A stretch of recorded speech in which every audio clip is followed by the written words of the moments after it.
So as a member of the audience, you're set up on mute and your video is off. So kick back, relax and enjoy the session. We encourage you to use the chat function for any comments or observations you might have throughout the presentation. But if it's a question for the presenters, please use the Q&A function. These questions will be answered at the end of the session. If you have any tech issues, you can message our tech support directly through Moreland Community Connections. You should have access to the chat and Q&A functions at the bottom of your screen. If you can't see them, look for the three little dots and click or tap there just to access the menus. And just to let you all know that this webinar will be recorded and made available with closed captions on council websites following our last webinar. Hello and welcome to today's webinar titled This Girl Can Get Moving in Whittlesea, with special guests from Whittlesea Bicycle Users Group and Lalor Running Club. We're excited you're joining us tonight as we explore local opportunities to get active and connect to the community around us. I would like to begin by acknowledging the traditional owners of the lands on which we respectively meet this evening. For those within the city of Whittlesea, we acknowledge the Wurundjeri people and we pay our respects to elders past, present and emerging. I would like to acknowledge the traditional owners of the lands on which I am on this evening, the Tanarong people, and pay my respects to their elders past, present and emerging. I would like to take the opportunity to acknowledge all Aboriginal and Torres Strait Islanders attending tonight and pay my respects to your elders past, present and emerging. We pay our respects and continue our commitment to the amplification of Aboriginal and Torres Strait Islander voices and acknowledge that it always was and always will be Aboriginal land. If you would like to acknowledge the traditional owners of the land on which you're on, please feel free to make an acknowledgement of country in the chat box. My name is Megan Harper and my pronouns are she, her. I'm the Inclusion and Participation Officer within the Sport and Rec team at the City of Whittlesea. I'm excited to be facilitating the This Girl Can Local Women webinar series tonight. Tonight has been made possible thanks to the support provided by Vic Health's This Girl Can campaign. With the support of Vic Health, we celebrate the opportunity for a 5-council collaboration 3-week webinar series aimed to empower women to embrace physical activity in a way that suits them. We would like to acknowledge that today, the 25th of November, is International Day for the Elimination of Violence Against Women and the start of the 16 days of activism against gender-based violence. I encourage you all to visit the Respect Victoria website to learn more on their current campaign, Respect Women, Call It Out. So tonight we have 3 guest speakers presenting to share with you their journey and opportunities available to you in their chosen activities of cycling and running. Firstly, we will hear from Mara Ferraro from Whittlesea Bicycle Users Group, affectionately known as WhittleseaBUG, followed by Kirsty Brannigan and Sarah Alchin from Lalor Running Group. WhittleseaBUG members organise social rides for cyclists of all skill levels. They organise regular rides on Sundays, including twilight rides during the summer, as well as the occasional weekend trip. WhittleseaBUG organises workshops and classes to educate cyclists about basic bicycle repairs and cycling skills, and they also campaign to improve cycling conditions in the City of Whittlesea. So it's my pleasure to introduce you to our first guest speaker tonight, Mara Ferraro from WhittleseaBUG. Hello everybody and welcome to tonight. I thought in terms of my presentation I just might give you a really brief background of how I came to be here this evening, because you know I'm just an ordinary everyday woman who just wants to have a bit of fun, and I somehow discovered that riding a bike was a lot of fun. And if I take you back to the year that I was about to turn 40, I have three children. My youngest was only 8 years old, and I said to myself, I think things are going to get a little bit easier now and I can have some more time to myself. What do I want to do to treat myself for my 40th birthday? And it came up with I wanted to ride, but I thought I wanted a little small challenge, and that was to do one of these little mini tries. So it all started with this idea of being treating myself for my 40th birthday, seeing an opportunity that my family didn't need me as much as what they used to, and I was going to make this happen. So I went to my local bike shop, met a fabulous gentleman who I've now since bought 3 bikes from, and he fitted me out with just not an expensive, but just a moderate bike that was, you would call it a multi-purpose bike. In technical terms, we call them hybrid bikes. And then I went for my first bike ride near where I live. And I remember doing my first bike ride, getting home and having the biggest smile on my face, remembering what it was like when I was a teenager and how much fun I used to have on this thing that I haven't been on since my early 20s. And it literally evolved from there, from a very short bike ride. I did my own little training program, entered my little event, completed that, and it just kept going. I said, oh, this is too good to stop. I'm not going to stop here. So I'm a very kind of external motivated person in that I like to challenge myself occasionally. And I just kept finding bike events online or, you know, that you saw notices about, and my strength in cycling slowly but surely grew. I got to a stage where, you know, this was enough of cycling on my own. I wanted to cycle with other people other than just meeting them at events. And so I found out about the Whittlesea Bicycle Users Group, which again was just something that I Googled. So now I was meeting up with a group of people occasionally on a Sunday. They're very friendly, very social. We'd have coffee or brunch together after the ride. And the best part of that side was that I used to only ride around Greenspur and 2 trails that I knew, the Plenty River Trail or the Western Ring Road Trail. I never really explored past that. Now suddenly I'm in a group of people who know just about every trail there is around Whittlesea, South Morang, Epping, Reservoir, all the way up to, you know, the western suburbs, Altona, Williamstown, and then all the way down to Caulfield, all connected by bike paths and with a little bit of road. So now I'm in a group of people with lots of information. I just loved expanding my knowledge of how I could get around on a bike. In the meantime, I graduated from my everyday kind of everyday use bike, and I made another decision that I wanted to start doing some more road riding. So I go and buy a road bike and start bumping into people who are like-minded like that, and join an informal little group of women who I discovered in Diamond Creek and Eltham just by sheer chance of riding around, and also I did an event and we met up and exchanged phone numbers, and it just goes on from there. And that developed. And then you find that you often find that you can do things that you didn't think you were possible of doing because, you know, you'd never thought you would be in that category. But when you mix with others and they're all coaxing and encouraging you along, and you're slowly but surely your fitness is growing, you try something new. So you try a longer event or a more hillier event, and then suddenly, my God, you've done it.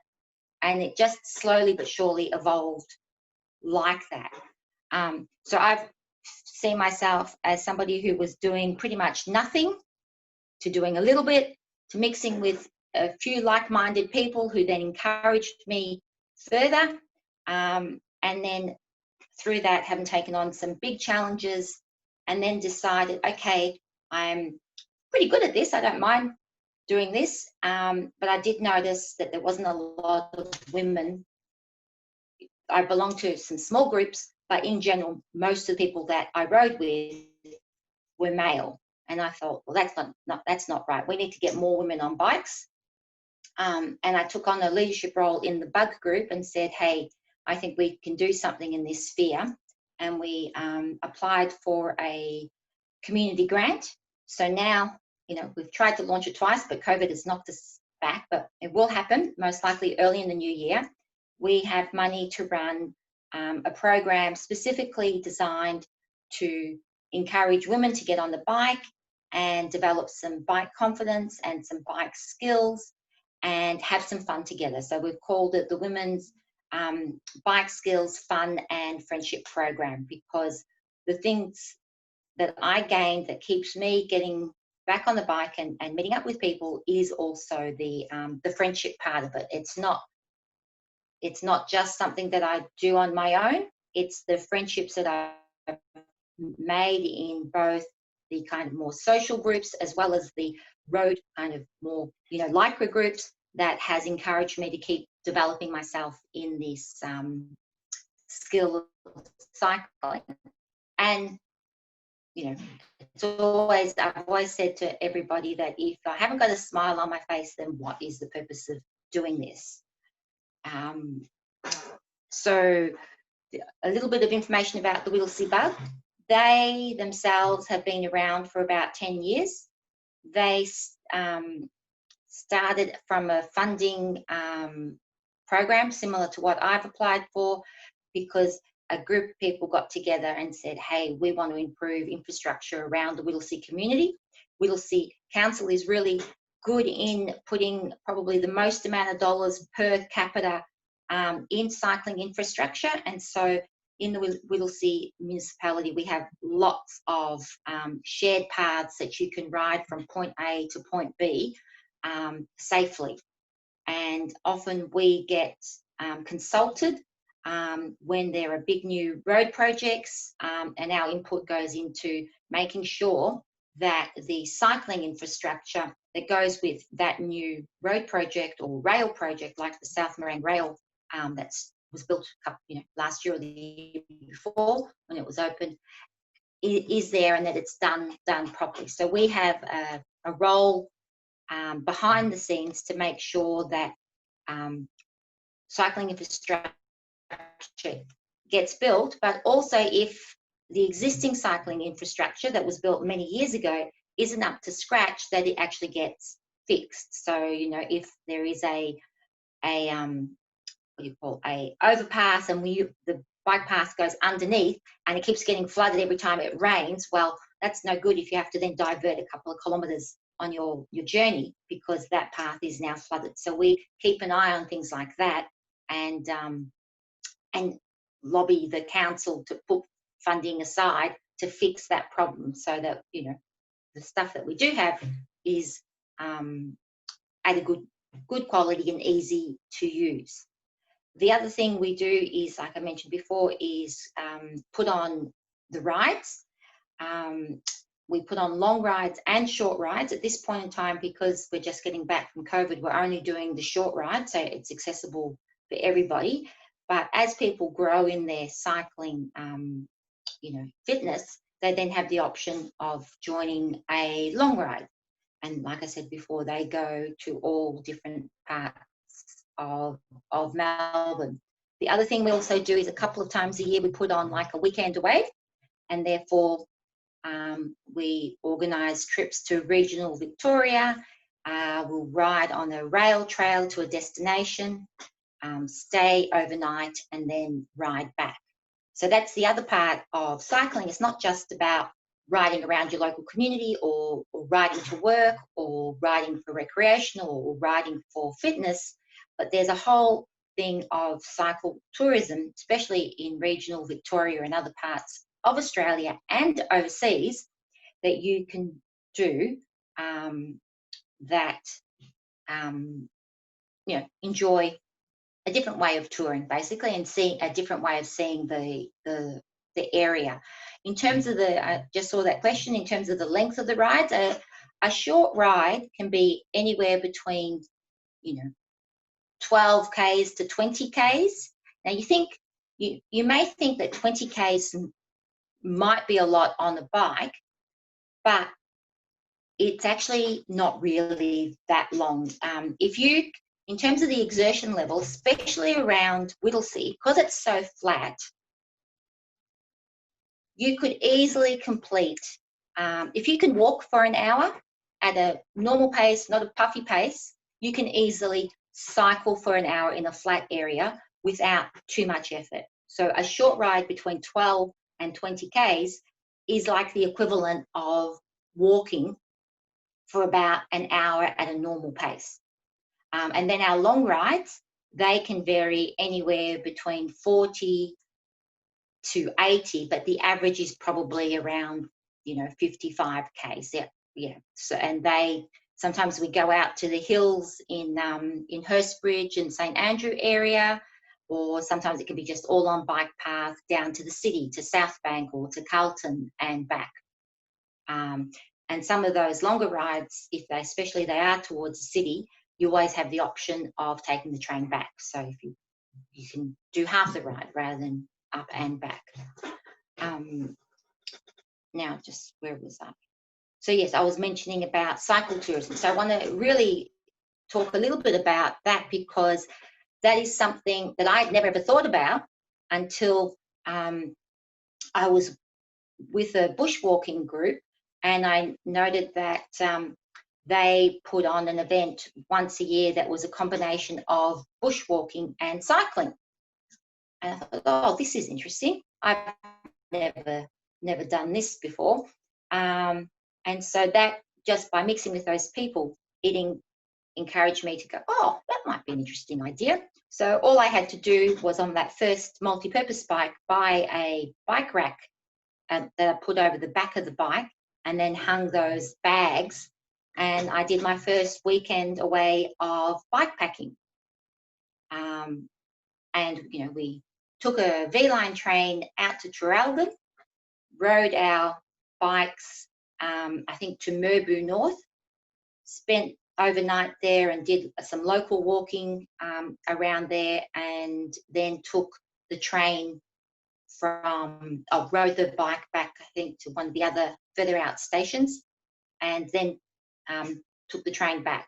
So again, something that I'd never ever considered in my life before suddenly became a reality, just because, one, I had the bike, and two, I'd mixed with some people, and those people encourage you along and take all the challenge out of it by mixing with people who have already done the activity beforehand. They take all the thinking and hard work as to how do you make this happen, because you tap into their knowledge and they give you cues as to what to wear, what to bring.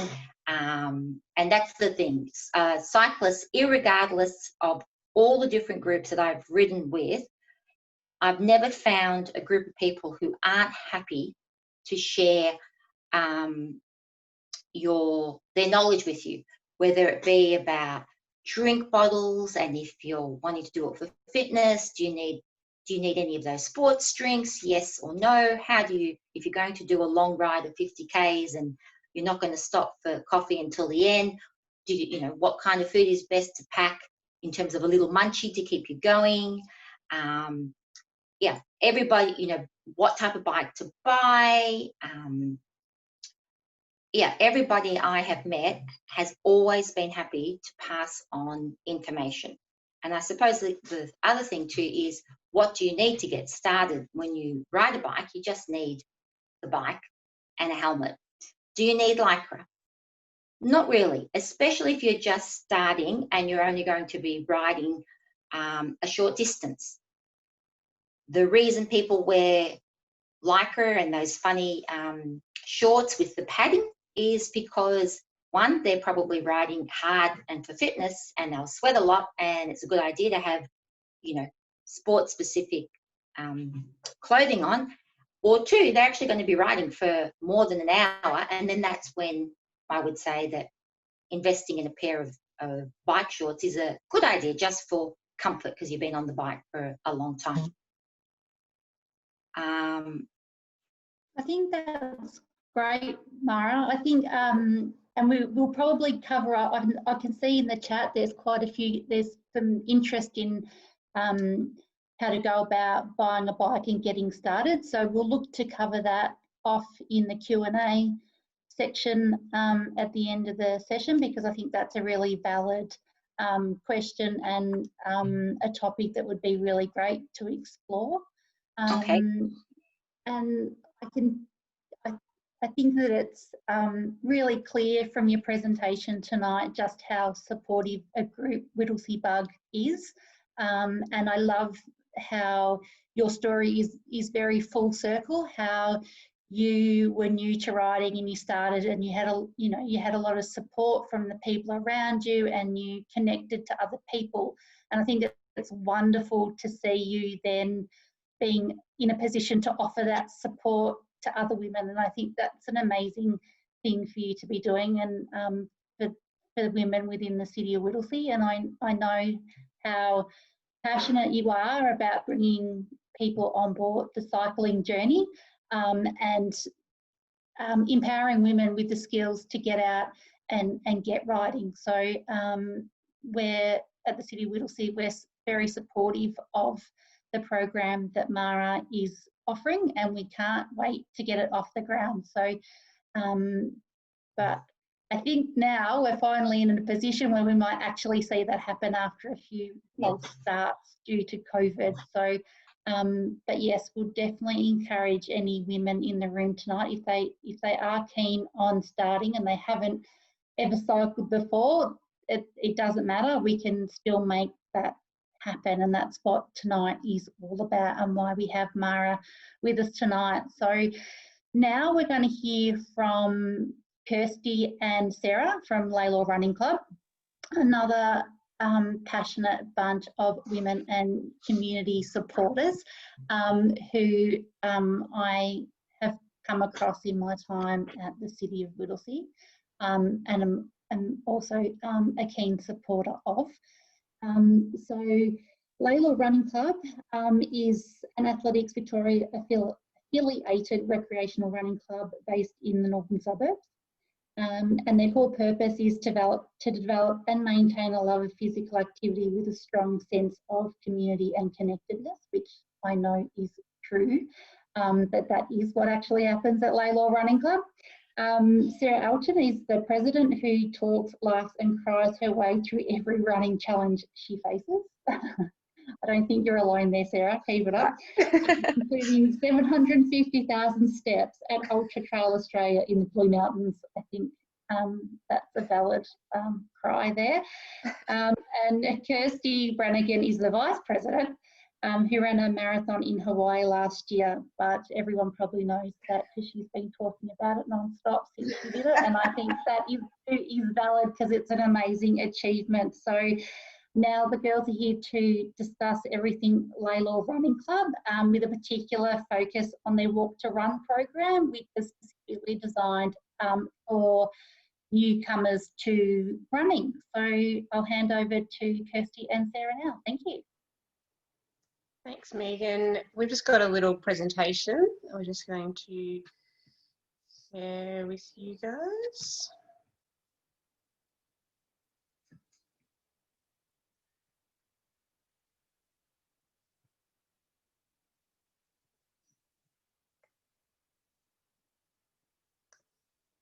All right. Oh, that's annoying. The little videos are in the way of the, oh, hang on, can I do that?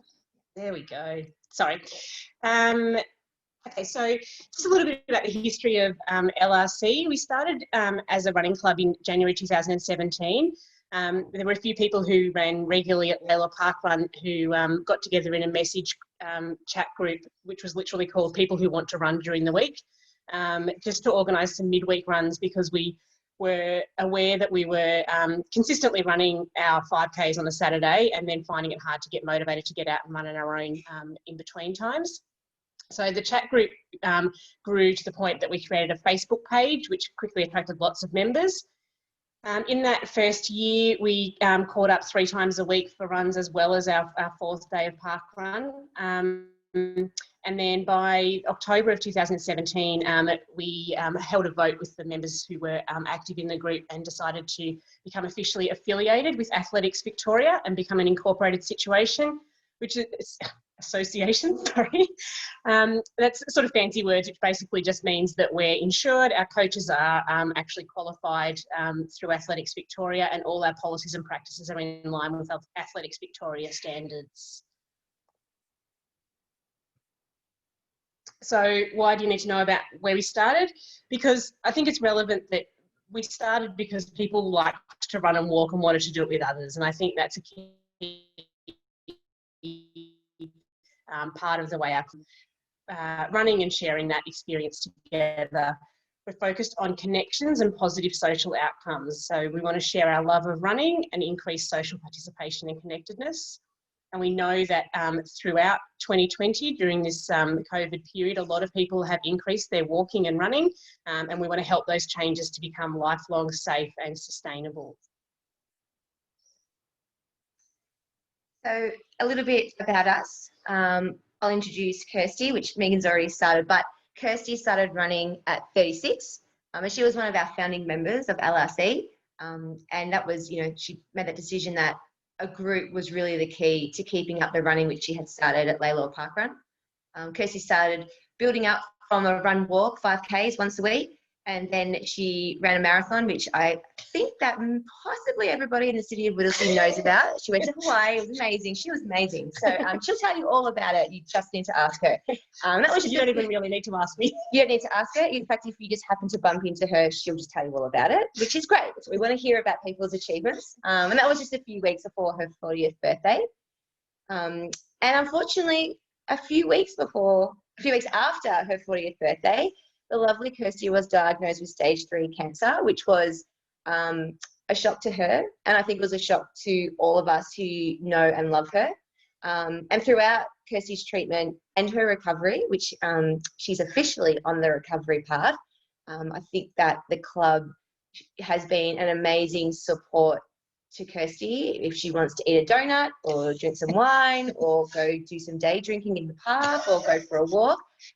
We've been there to support her. So it's about support and just distracting her from the awfulness of chemo and the recovery from chemo and balancing her chemo with her family. So it's a real good example of the club. It's just not about running. It's about a lifestyle choice for us.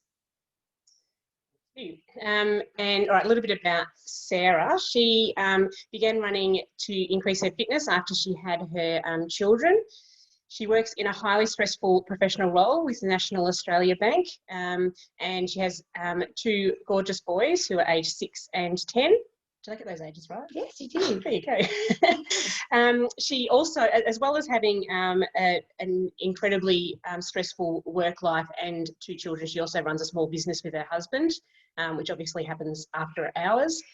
And she runs and walks and talks and talks and talks a bit more and occasionally cries up and down hills, in and out of trails. She's our trail queen, and she's one of the people, a bit like what Mara was saying about learning about different places to run and different places to go. She's one of the people who is frequently suggesting new trails and tracks for our club runs to happen at. But basically, she's a time management queen. She schedules everything. She manages to get an amazing amount of stuff done in her day, and still manages to get out for a run. Sometimes it's at 6:30 in the morning. Other times it's at 8 at night, but she makes it work. So people who are worried about being too busy, she's the person to talk to about making it work and being committed. All right. Okay, so we thought we would cover all the reasons why people say that they can't run. And let's be honest, Kirsty and I probably know them all. We would have used them all. We have used them all at any given time. No matter how experienced people may think we are, we've still used these excuses. So I get puffed out and I have to walk after a couple of 100 meters. That's a really common one. I think that, you know, if anyone is a runner, we all admit that, you know what, when we're running, there's a meme that's going around that says, what do runners think about when they're running? And it's when we can walk. So you're not alone there. I don't like the idea of running on my own, and I really understand that. I don't like the idea of running on my own, especially at night. I don't have time. I don't want to run with others in case I hold them back. I'm slow and I don't know where to start. So we've heard all these, we've heard them all and we've used them all ourselves. Is this me? This is me. But yes, you can. So that's what we're here to tell you, is that we know all of these reasons as to why we can't run, and we have ways that you can overcome this. And firstly, it's because this girl can, right? We're really big believers that we are strong women. We surround ourselves with strong women. We encourage strong women. And I think really importantly, I think in our club, we have lots of men who support us as women as well. You know, it's not just about Kirsty and I running together.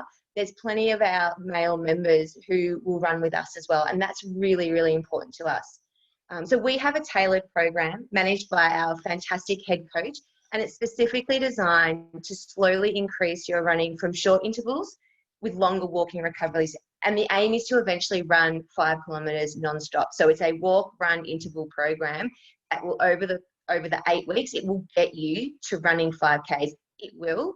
We know that for a fact. You just have to believe in the process. You don't need to do it on your own. And that's one of the myths that we want to bust wide open, is that nobody needs to run on their own. As Kirsty mentioned earlier, we've got 3 structured training sessions a week. So Tuesdays and Thursdays and Sundays, the club puts on runs, but we've got a really active Facebook community. And there's not a day goes by where someone might say, oh, by the way, I'm heading out to Hawkstow Park on the weekend. Does anyone want to come for a run with me? And there'll be a variety of people saying, yeah, sure, I'd love to do that. Or how fast are you running? And do you mind if we walk a little bit? And I don't think I've ever seen someone say, oh, no, sorry, that's not my pace. It's always been, yeah, no problems at all. I'd love to. And that's at any time. So you can't come on a Tuesday. There's probably someone running on a Wednesday for you to run with. You don't need to worry about your pace or holding people back. We've got a really big coaching team and a really supportive membership base. So we structure our walk to run program and we organise volunteers, and they plan their runs to be at whatever pace you want. So you're not holding anybody back. I think, you know, a lot of our volunteers and a lot of our members will say, you know what, I was planning to sit on the couch tonight, but I'll just volunteer instead. And hey, I'm getting a couple of Ks in, and that's what I'm happy to do. So don't even stress about a pace. That's not even a consideration for us. And then I guess, you know, the beauty of joining a running club is that we're going to do that initial hard work for you. Obviously, we're not going to run for you. That's not possible. But we'll do all the planning, and we'll take all the stressing about, or how fast do I need to run? How far do I need to run? When do I walk? When do I run? We'll do that. We've got plenty of experienced, qualified coaches, plenty of experienced runners. And you know what? If you're really struggling, you can just come and run with me, because I have been known to talk the entire way, which I have been told is very distracting. And I don't actually need you to answer back, because I'm one of those people that will just keep talking, and I may answer myself. So don't stress about it. And there's plenty of people like that. So we'll distract you from the pain or in your chest or in your legs. You know, we'll get you to that ultimate goal. So why join a recreational sports club? So apart from the physical health benefits, there's a huge number of reasons why joining a club, and as I've said there, any club, but we're quite fond of LRC, is a great benefit to mental wellbeing and social connectedness. So we love running, but that isn't all we're about. And hopefully you've got that already from our presentation tonight. We have a very vibrant Facebook group, which is for members only. In that we have every week we have a Sunday shout out where people talk about the things that have gone well in their week. Sometimes they're running related, sometimes they're not running related, and that's perfectly okay. There's always someone to acknowledge your successes that you've had and to support you through not such successful weeks. And we have a lot of banter all the time. I think that one of the real benefits is that making an arrangement to run, walk or chicken dance, and yes, we do have chicken dance meetups as well, with other people just makes it that bit harder to change your mind. That sense of commitment can really be motivating. So if you were going to go out for a run on your own and then you go, oh, it's a little bit cold, or no, maybe I'll just, have some dinner, or The Bachelor's on or whatever, knowing that there's someone who you're going to have to ring and say, oh, I'm cancelling the run tonight, can just be a little bit more of a motivator to actually go and do it. And we really, really like to laugh and have fun. If we can do that while we're keeping our minds and bodies healthy, then why wouldn't we? It seems like the right thing to do. Okay, so I know that you're sitting there thinking, wow, Kirsty and Sarah are amazing. We would love to come along to their club. And that's fantastic, because we would love to have you. So we are here to help you. Our next walk to run round starts in February 21. We're really trying to not lose any momentum that people may have gained during the lockdown period. So please, we're inviting you to come along and join us for a walk or join us for a run if you feel inclined in the meantime. So yes, it's not for another 2 months, the official program, but we are still here over the Christmas period and we want you to come along. There's always someone who is walking at our training sessions. So don't feel that you can't do that. Come along for a trial and hopefully join us. Our membership is $35 per year and this includes the program.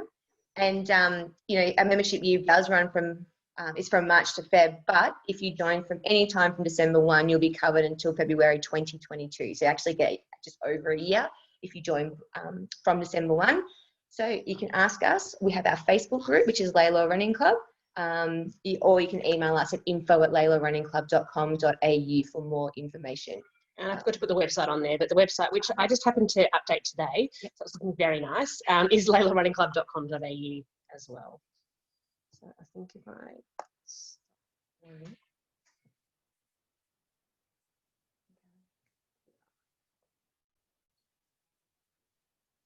There we go. All right.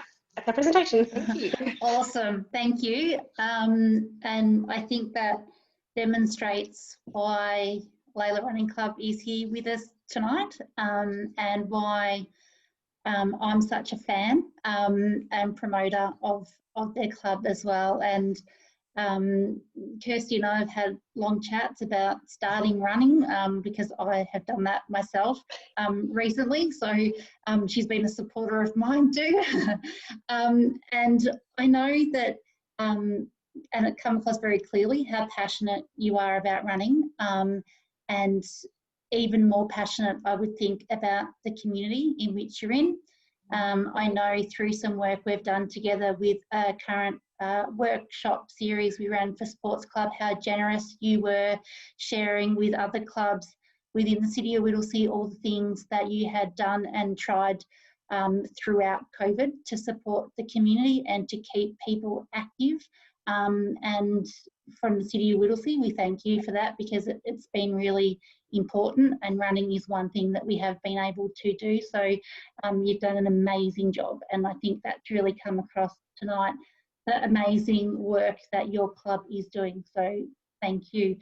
So what we will do now is we will kick off the Q&A, and we've welcomed Mara back. So thank you both for your presentations, and I know that there's a few questions come through the Q&A, and Lauren and I have many questions as well. So I think we'll start off with Mara. Now, as you mentioned that you hadn't been on a bike since you were 20 when you first started, and I probably haven't been on a bike for a couple of decades myself. And I could probably ride if I put my mind to it, but I really don't know the first thing about cycling, and there's probably women here with us tonight who don't know the first thing about cycling, but are keen to give it a go after hearing from yourself. So where do you start? How do you choose a bike? How do you get going? How do you start cycling as an adult?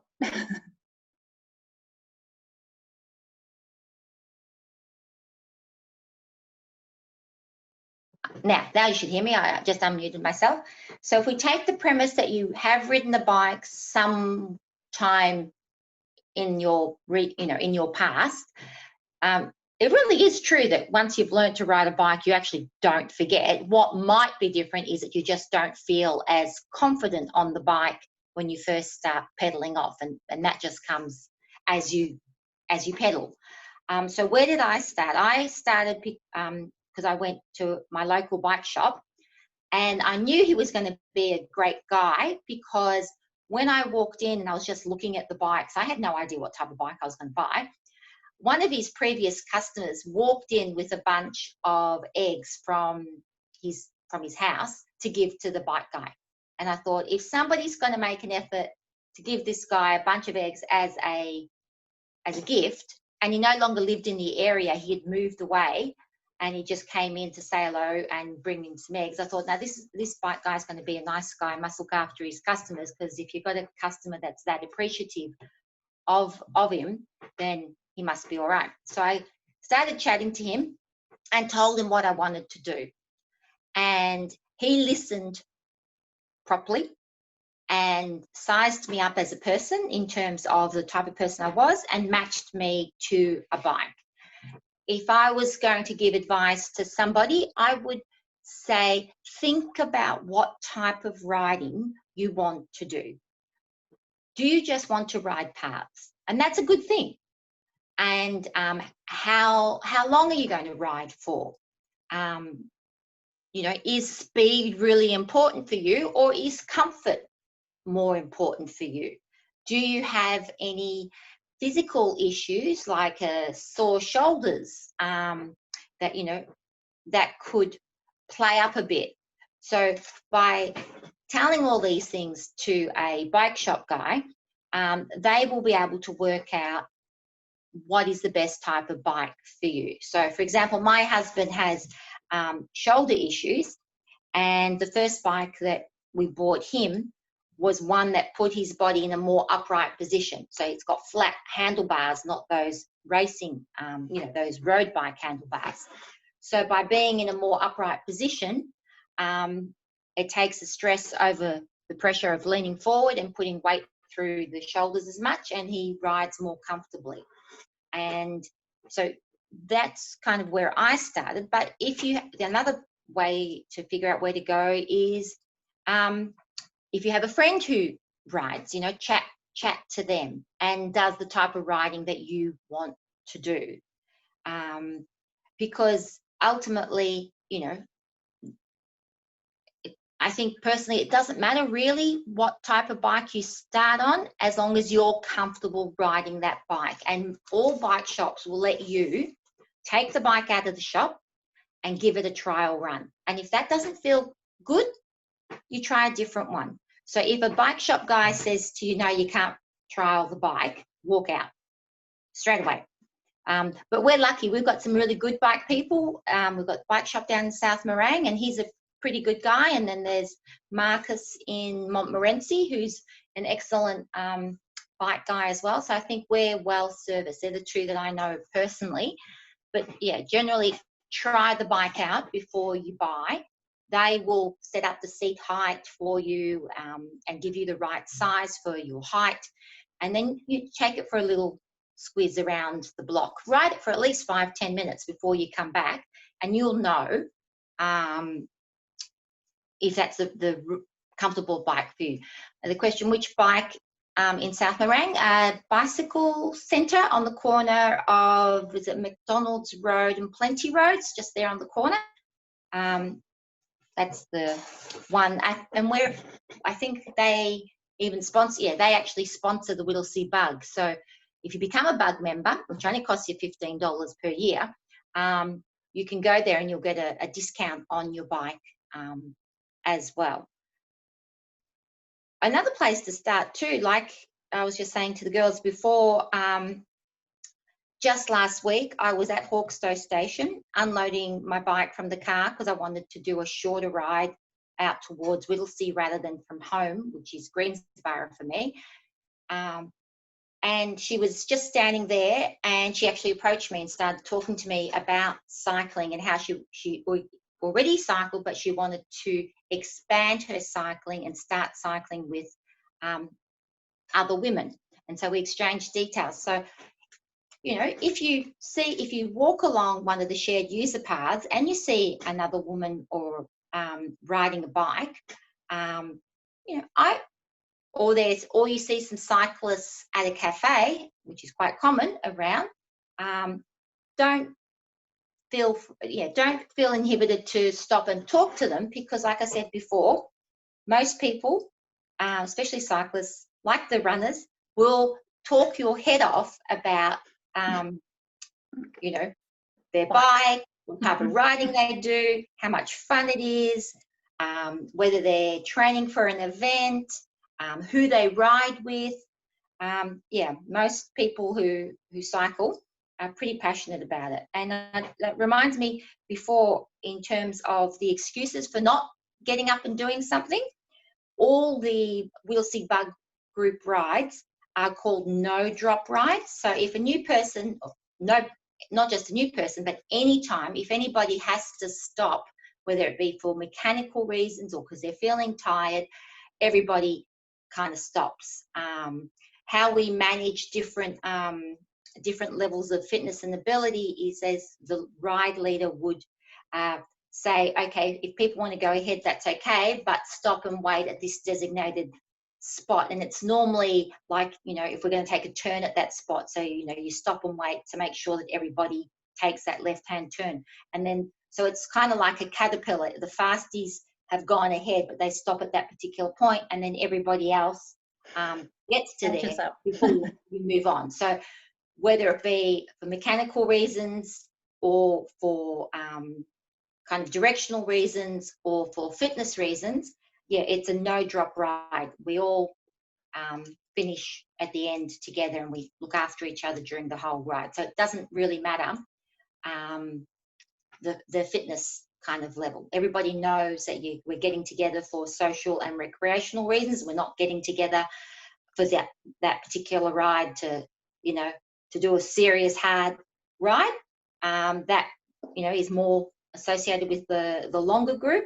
And then even then, you know, they will regulate the speed according to the group of people who turn up. So if it's all hard and fast people who turn up, then the group will ride faster. If it's a mixed ability group, well, then we've got to ride. Everybody understands that we ride at a level where everybody can enjoy the morning together. It's not Awesome. about, yeah. So that's great. Always been the kind of the social context of the rides. Perfect. All right. Now I'm just going to shoot one quick question to Lalor, Running Club, because we've only got 10 minutes left before we get locked out of we have to wind up for this evening. So Kirsty and Sarah, now if we've got women here tonight who are thinking, yeah, I think I might want to get started at running, but I've never run before, and even a minute, like me, when I started, a minute was a really long time to run, and when I ran my first minute, I felt really proud. Good achievement. It is an achievement. So what's the advice that you can offer? So if you want to get started, what do you really need to keep in mind when you get started? And I suppose that's probably a leading question, knowing that we just discussed celebrating 1 minute of running, which is probably a good thing to keep in mind, that any improvement is a good improvement, and to be celebrated and be kind to yourself and not measure yourself based on what other people are doing, but focusing on what you're doing. But what other things should we keep in mind if we're going to get started? I'll let Kirsty talk from a more accredited running coach than what I am. But I will say, for me, and you know, we're all women here, a good sports bra goes a long way, right? And let's be honest, because you want to be comfortable. Some of us have had kids. Things aren't the way that they used to be. And I'm a big believer that I don't run well if I'm stressed about, oh, my tights are falling down, or my socks are falling into my socks, or my sports bra is not good enough. So my advice is, if you want to start running, a good sports bra is probably the first thing that you want to be comfortable, have a good sports bra. And then over to Kirsty for the more professional advice. So, I mean, that's where the Walk to Run program is really great, because it's actually guided, and the first session of the Walk to Run program is literally running for 1 minute, and then you walk for 1.5 minutes, and then you run for a minute again, and you slowly build up over time. The key, if you're starting the running sort of process on your own, I think would be to make sure that you don't go, oh, 5Ks isn't that far, I'll just go out and run 5Ks. Because you may actually get through 5K. It sounds. It is, but you may get through it and feel really good, and then you will try and do that again a few days later, and you won't be able to, because you will have overtrained that first time. So it really is important to make it a really slow build up. And if you are really keen and, you know, want to get started this week, then you can always get in touch with us, and we can help you get started before that Walk to Run program officially starts in Feb. We've got lots of people who, as I said, have come along, who started walking and running a little bit during COVID lockdown. So yeah, it's the other thing, as well as having a good sports bra, is having good quality running shoes. So it's one of the things that is worth getting fitted for if you start running. I was fine in my, you know, whatever was on sale at the Uni Hill outlets for the first few months that I ran. And then as my load started to increase, I found I was getting some injuries. I went and got properly fitted. It turned out I was running in the completely wrong shoes, but they got me through my first few, you know, months of running 5Ks a couple of times a week. It was only when that load increased. So yeah, that's a good sports bra and a good pair of running shoes is all you need. I mean, wear clothes as well. It's definitely advisable, but you know, each to their own. And I think as well, if you're at home, it's fine. You need to be kind to yourself. I mean, we've all had horrid runs where I've called Kirsty and like, oh my God, this is not working for me. And I may have cried on the phone. We've all been in that position. And you know what?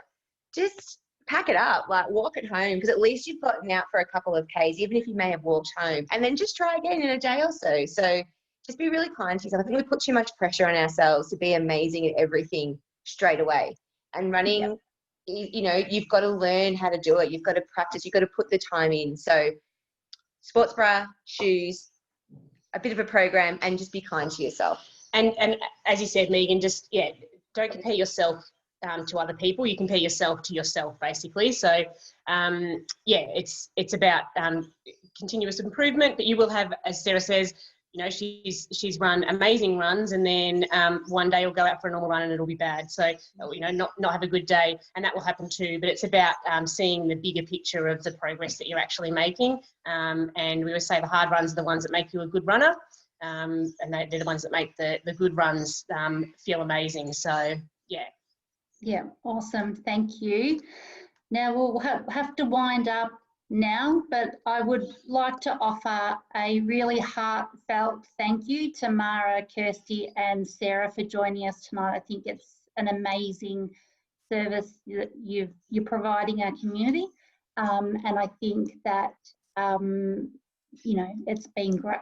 It's just been so great to have you on board and share your journeys with us and your clubs, so thank you. We're just going to pop a quick poll up now. It's just 3 quick questions. If everyone can please check those off before we go. And we also need to do the draw for the Fitbit. So once the poll's done, I will announce the winner of that Fitbit. So thank you. I feel like I've learnt a lot. I feel like that we know that we've got some really supportive clubs where women in Whittlesea can get started. And I would also just like to mention that we've just installed 100 This Girl Can decals on shared paths and around our sporting facilities throughout the city of Whittlesea.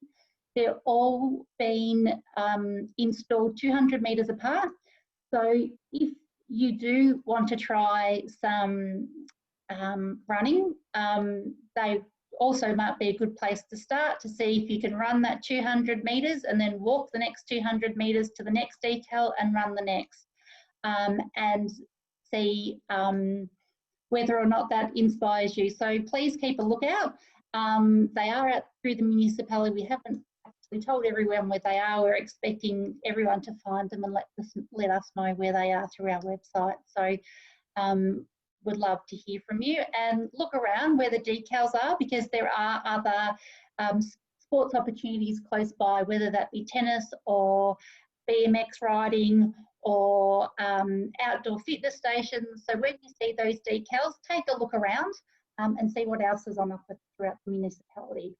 So I would like to now announce that the winner of the Fitbit is Rebecca B. Rebecca, we will be in contact with you tomorrow. I'll shoot you through an email, so congratulations. And we will get that out to you over the next week. So that is the conclusion of tonight's webinar. Thank you all very much for coming. This is probably the last webinar from the City of Whittlesea. So I'd just like to offer a great big thank you to our guest speakers who were amazing, and to our IT support, Joe, behind the scenes, and our wing woman, Lauren, who is looking after our chat function. Thank you, everyone. And of course, thank you to Vic Health, who's made this all possible. So thank you for joining us and have a good week, everybody.